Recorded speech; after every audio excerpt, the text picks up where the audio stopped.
Halo teman-teman semua, selamat datang kembali di Picilik Channel. Bagaimana kabarnya teman-teman pada hari ini? Semoga teman-teman selalu dalam keadaan sehat, amin. Nah, pada video ini saya akan menceritakan kembali tentang seorang anak muda, atau bahkan bisa disebut masih anak-anak atau bocah ya, yang karena tindakannya membuat Perang Dunia Pertama terjadi.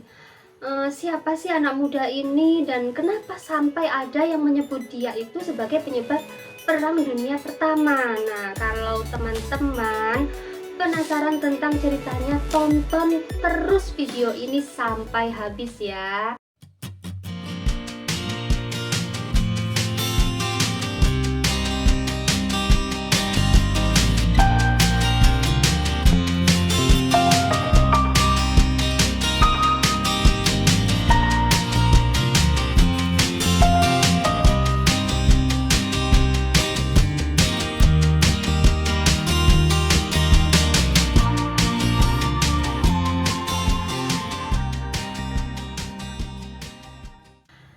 Adalah seorang anak muda yang bernama Gavrilo Princip, di mana Gavrilo Princip ini lahir di dusun terpencil bernama Oljet pada tanggal 25 Juli 1894. Gavrilo Princip ini adalah anak kedua dari 9 bersaudara dan 6 diantaranya meninggal saat masih bayi. Dan ayah Princip ini yang bernama Peter dan ibunya yang bernama Maria itu adalah petani yang hidup dari tanah kecil yang mereka miliki. Si Princip Gavrilo ini mulai masuk sekolah ketika dia berusia 9 tahun, yaitu waktu itu tahun 1903 ya. Dan si Princip ini ternyata adalah seorang anak yang sangat pintar di sekolahnya. Sampai-sampai kepala sekolahnya Princip ini menghadiahi dia koleksi puisi terbaik Serbia. Bayangkan, berarti Princip ini adalah anak yang paling pintar banget ya pada masa itu. Pada usia 13 tahun, si Princip pindah ke Sarajevo, yaitu ke rumah kakak lelakinya yang bernama Jovan.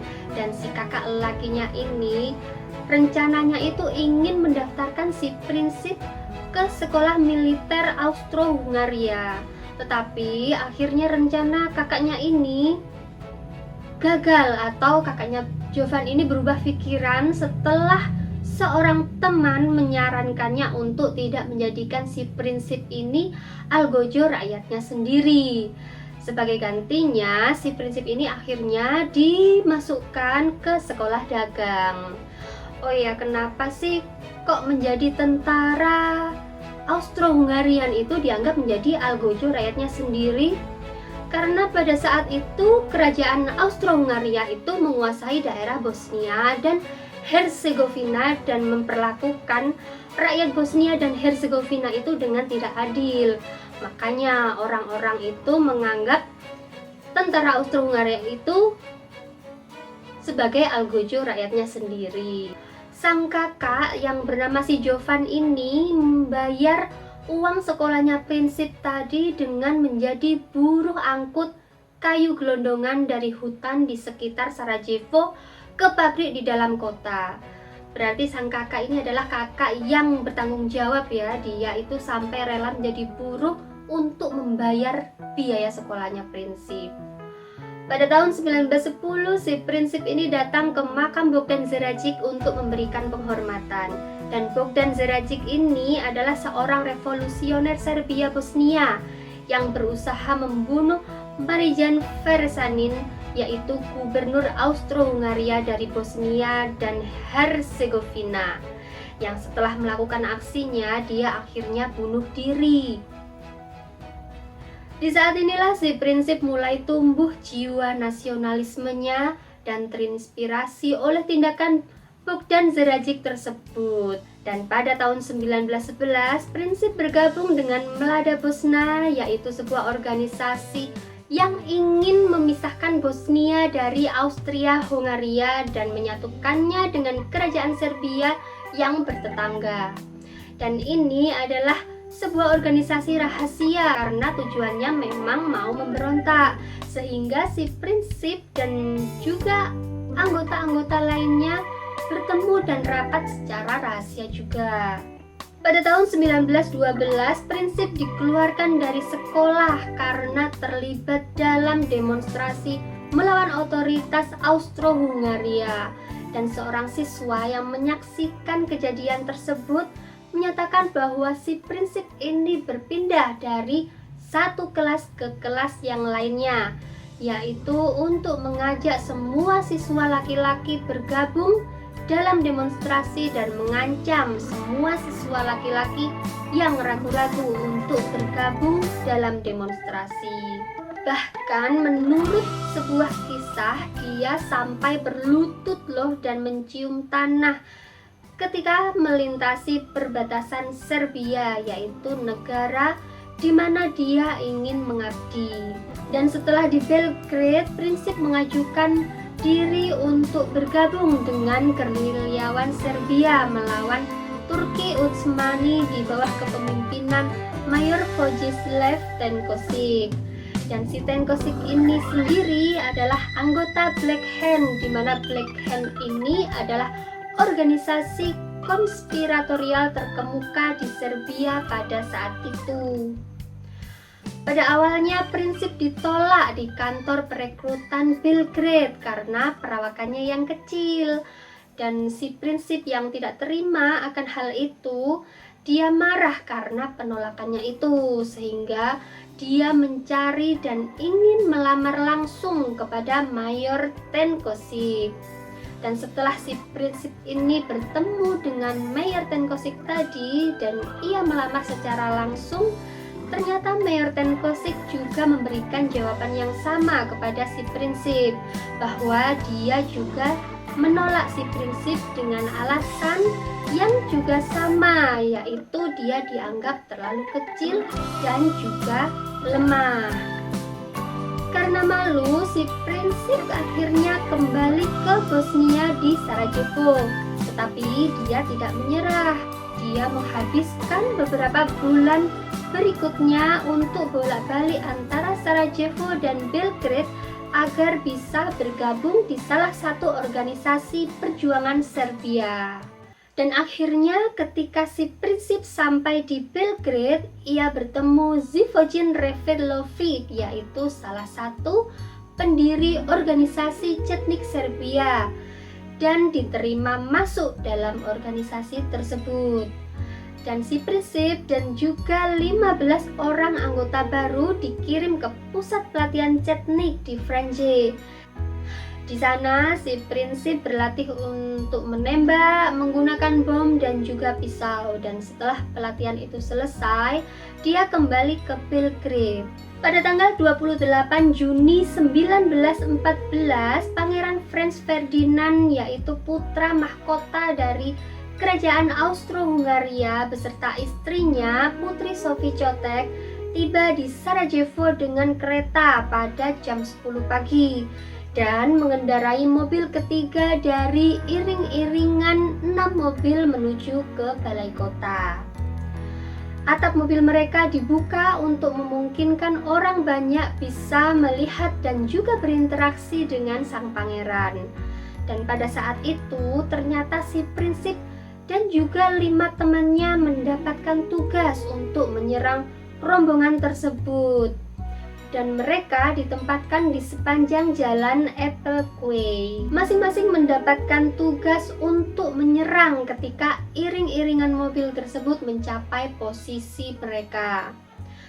Dan pelaku pertama yang mendapatkan tugas itu adalah Muhammad Mehmet Besic, di mana ia berdiri di samping Bank Austro-Hungaria.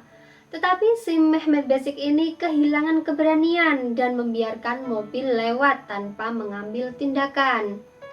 Kemudian pada pukul 10:15 pagi, ketika iring-iringan mobil melewati kantor polisi pusat, pelaku kedua yang bernama Nedeljko Kebrinović melemparkan granat tangan ke iring-iringan mobil tersebut. Sopir dari Pangeran Franz Ferdinand yang mengetahui granat itu menuju mobilnya langsung memacu kencang mobilnya, dan akhirnya granat itu meledak di bawah mobil yang nomor 4. Dan 2 penumpang dari mobil yang nomor 4 itu tadi terluka parah. Dan setelah upaya Keprinovic yang gagal tadi, iring-iringan mobil tersebut ngebut menuju ke balai kota, sehingga membuat Prinsip dan juga teman-temannya yang tersisa gagal untuk bertindak. Dan setelah Pangeran Ferdinand memberikan pidatonya di balai kota, sang pangeran ini akhirnya memutuskan untuk mengunjungi para korban serangan granat Keprinovic tadi di rumah sakit Sarajevo. Untuk menghindari pusat kota, Jenderal Oskar Potiorek memutuskan bahwa mobil kerajaan tersebut harus berjalan lurus sepanjang jalan Epelquay ke rumah sakit. Tetapi Potiorek lupa memberitahu sopir dari mobil Pangeran Ferdinand, yaitu Leopold Lutska, tentang keputusan ini. Padahal Jenderal Potiorek tersebut juga naik di mobil tersebut. Dan dalam perjalanan ke rumah sakit itulah si sopir ternyata keliru berbelok jalan, di mana si Prinsip telah memosisikan dirinya di depan toko makanan di jalan tersebut. Setelah si sopir itu tadi menyadari kesalahannya, si sopir akhirnya menginjak rem dan berniat untuk berbalik. Dalam perjalanan ke rumah sakit, si sopir keliru berbelok ke jalan di mana si Prinsip telah memosisikan dirinya di depan toko makanan di jalan tersebut. Dan setelah menyadari kesalahannya, si sopir akhirnya menginjak rem dan mulai untuk berbalik. Tetapi ketika mau berbalik, ternyata mesin mobilnya mati dan roda giginya terkunci. Si Prinsip tidak menyia-nyiakan kesempatan itu. Dia melangkah maju, mengarahkan pistolnya dan menembak 2 kali ke arah mobil. Dan tembakan pertama mengenai sang pangeran di leher, dan tembakan yang kedua mengenai perut istri sang pangeran. Dan akhirnya mereka berdua meninggal tak lama setelah itu. Setelah melakukan penembakan itu, si Prinsip berusaha untuk bunuh diri menembak dirinya sendiri. Tetapi usaha si Prinsip ini gagal karena pistol itu terlepas dari tangannya dan dia tertangkap. Beberapa saat kemudian dia dibawa ke pengadilan untuk diadili. Dan ternyata di persidangan ini si Prinsip mengatakan menyesal telah membunuh sang pangeran dan juga istrinya. Karena target dia yang sebenarnya itu bukanlah sang pangeran, tetapi untuk membunuh Jenderal Oskar Potiorek, di mana sang jenderal ini dianggap bertanggung jawab secara langsung terhadap kesengsaraan rakyat Bosnia dan juga Herzegovina. Karena saat itu sang jenderal ini menjabat sebagai gubernur di situ. Di pengadilan tersebut akhirnya si Prinsip dijatuhi hukuman 20 tahun penjara karena dia masih berusia 19 tahun, dan menurut hukum setempat dia dianggap masih terlalu muda alias masih bocah untuk mendapatkan hukuman mati. Sehingga hukuman maksimal yang bisa dijatuhkan kepada si Prinsip tadi adalah 20 tahun penjara. Si Prinsip ini akhirnya dipenjara di sel isolasi di Benteng Terezin. Dan pada Januari 1916, si Prinsip pernah mencoba untuk gantung diri menggunakan handuk, tetapi usahanya ini gagal. Sampai akhirnya pada tanggal 28 April 1918, si Prinsip ini meninggal di dalam penjara karena penyakit TBC yang dideritanya. Kemudian kenapa sih pembunuhan Pangeran Ferdinand oleh si Prinsip ini tadi disebut menyebabkan Perang Dunia Pertama? Yaitu tadi karena pembunuhan tersebut dianggap didalangi oleh Serbia, sehingga kerajaan Austro-Hungaria menyatakan perang terhadap Serbia.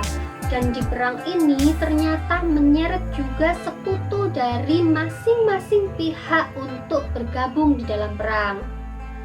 Di Perang Dunia I ini hampir semua negara besar di benua Eropa, Amerika, dan juga Asia ikut serta untuk berperang. Wow, dan status si prinsip ini sampai saat ini masih dalam dilema, di mana oleh orang Serbia dia dianggap sebagai pahlawan dan juga pejuang kemerdekaan. Sampai-sampai di Serbia itu dibuat patung, museum, dan juga monumen untuk menghormatinya. Serta rumahnya dulu juga dipugar untuk mengenang si prinsip ini tadi.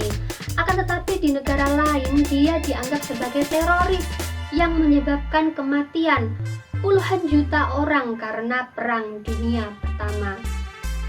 Benar-benar ya menyebabkan dilema. Kalau teman-teman sendiri menyebutkan si prinsip ini sebagai siapa? Pahlawan ataukah teroris?